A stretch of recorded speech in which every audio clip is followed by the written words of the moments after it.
Hello, my name is Tony Poliaco and I'm running for National President of Omega Delta Phi. This is episode 24 of my video web series.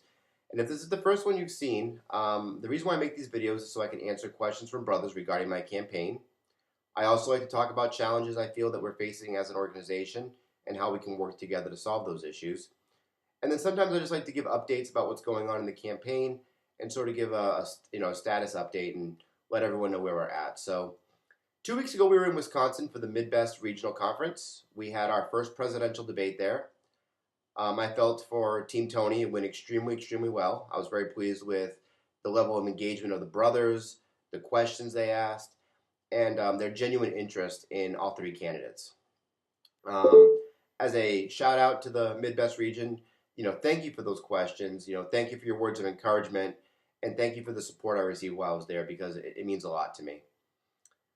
Monday, we had a call with the Southwest region. Props to Mikey, the RD, for setting that call up. It was very well facilitated. We had a lot of good questions from the chapters that were present, and it was really good to get some of that back and forth going to see, what direction each of us want to take this fraternity in. Now, one of the questions last night that they asked was, and it was, I think Beta chapter asked this question, was, what differentiates you from the other candidates and why should we vote for you? And so I found that question to be really interesting because there's so many different directions in a debate that you can go, you can answer that question. You can either really pump yourself up and show off your experience and your achievements in your career, which is one avenue I could have taken. The other avenue was, maybe exposing my competition's weaknesses and show where I'm strong there. There's a bunch of different answers you can give. So it's important in a debate that you sort of frame your answers in the right context because you have to be quick and you have to think on your feet. But I was driving to work today and I was sort of rehashing that in my head. And it sort of spun up some other conversations that I had had with brothers across the U.S. in talking about this campaign and talking about all the conversations that, the candidates are having with brothers. I said this in the Southwest call, is that essentially this is one giant job interview, and you, the active members and the alumni associations, are the one who are hiring us for this position. I noticed that as we engage more, as the candidates engage more and we talk more with brothers, a lot of the messages are starting to sound the same now. We're all saying the same thing about collaboration, and we're talking about communication, and we're talking about involvement.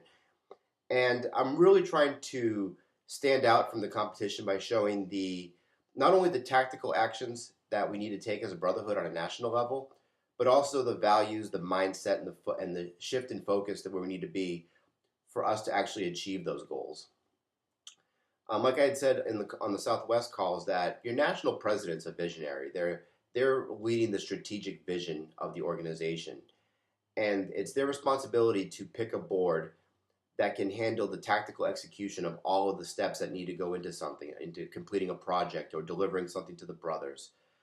There needs to be that empowerment of the members of the board so they're not feeling micromanaged. And that has to go down all the way down to the chapter level where the chapters feel empowered that they can do what they feel is correct without fearing nationals coming back and punishing them or sanction them or anything like that.